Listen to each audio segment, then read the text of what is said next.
Our next speaker will be talking about women's bodies, bodily rights, and claims for social justice. Shireen Huq is Honorary Coordinator of the Bangladesh component of a multi-country project on women's health rights advocacy partnership, as well as founder of Naripokkho. And I'm not going to take up any more of her time. You can read her very long bio in the program.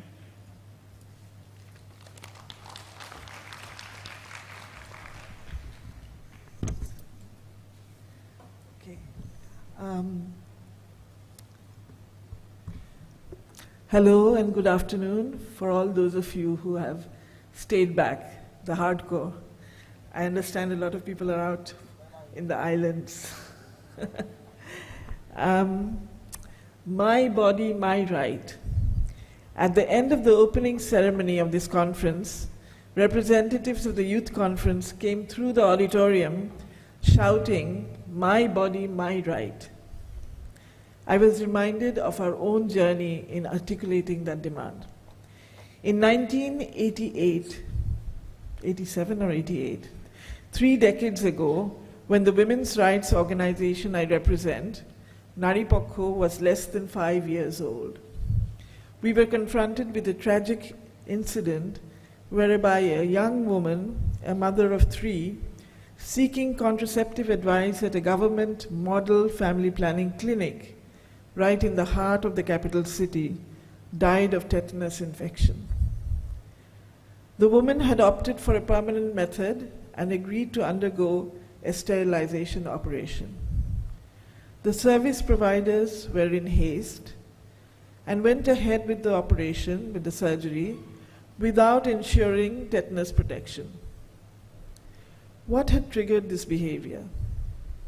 It was fear of losing a potential client. Incentive payments were attached to the number of sterilization cases handled. This incident led us to a long discussion around what it is that we want for ourselves, what kind of choices, and what kind of rights. It led us to develop a manifesto of sorts, elaborating our demands in relation to our bodies, our ability to reproduce, and our right to health and well-being. It was the result of nearly 8 months of debate and discussion. We refer to this discussion as Shorir Amar, Siddhanto Amar, my body, my decision.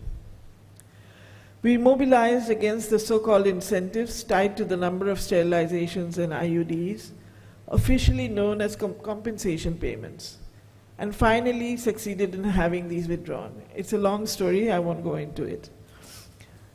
Now let's fast forward to 1994 and the run-up to Cairo. We decided that here, the theme for our International Women's Day program for 1994 would be Shorir Amar, Siddhanto Amar, my body, my decision. This meant going public with the slogan in a very big way. But first, we would have to convince our sister organizations in the International Women's Day Committee, many of whom either felt shy of such a slogan, which at that time was considered a bit too bold, but ultimately we won that one, but not without argument. The reaction from progressive and educated men was that of shock and horror, quickly turning into hostile verbal attacks. Are you referring to free sex? No, it means we will decide who we want to have sex with, and when, and where. Scandal, scandal. This made many progressive and educated women think that we had gone a bit too far. So misogyny is hegemonic. Fast forward again, in 2011, and on the 40th year of Bangladesh's independence, am I too close to this mic? I can hear it going boom, boom. Okay. In 2011, on the 40th year of Bangladesh's independence, I was invited to give the keynote address at the conference of the British Association of South Asian Studies.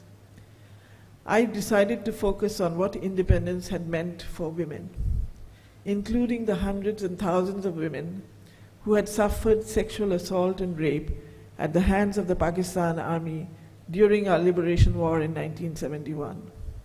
The title I chose for my talk was My Body, My Life, Whose Rights? Our bodies are central to the oppression we are born into, and our bodies remain central to the complex weave of discrimination and disrespect that are our constant companions. Thus, body became central to the framework for our activism. Now, to look at this diagram, this is one of our frameworks for Naripokkho's activism. Well, our goal is obviously to have laws that are just and non-discriminatory. In other words, to have substantive equality. So on the one hand, it's about rights and about dignity. On the other hand, it's about well-being. And central to all this is our body, our sexuality, and our health. And by that we mean both physical well-being, we mean both physical well-being, livelihood, and safety. And the rights and dignity is, of course, vested in us as persons. And of course, our bodies are also capable of labor. And there again, the question of dignity comes up and just returns to labor. And then we have two areas of activism. One is healthcare, and of course the four standard criteria for good healthcare, that it should be accessible, it should be of high quality, it should be acceptable to communities and to women, and above all, it should be affordable. But even more important are the social and cultural rules that govern our lives, which is about trying to change and bring transformation in values, attitudes, and behavior. Can we move to the next slide? Oh, I have to do it? I don't know how to do this.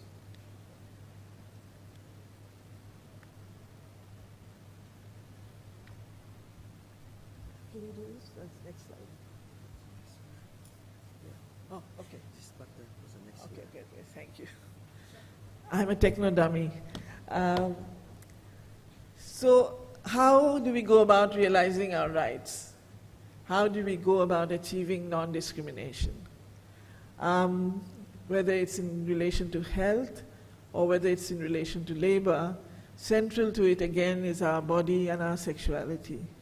And of central concern is safety and just returns and dignity of labor. So our movement strategies are about building voice and mobilizing, having widespread mobilization, and of course to have a conceptual clarity around rights and how we transform, how we realize those rights, in what way do we go about claiming our rights.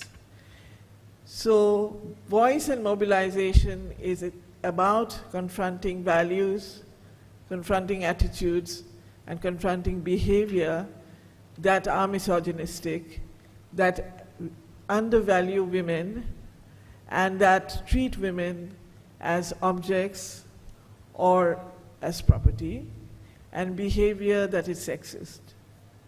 So claims are not only legal claims. There's a lot of advocacy work to be done around bringing about policy change, and a lot of bargaining to be done to bring about changes in interpersonal relationships, and of course litigation, which is going to the courts and seeking redress through the legal process.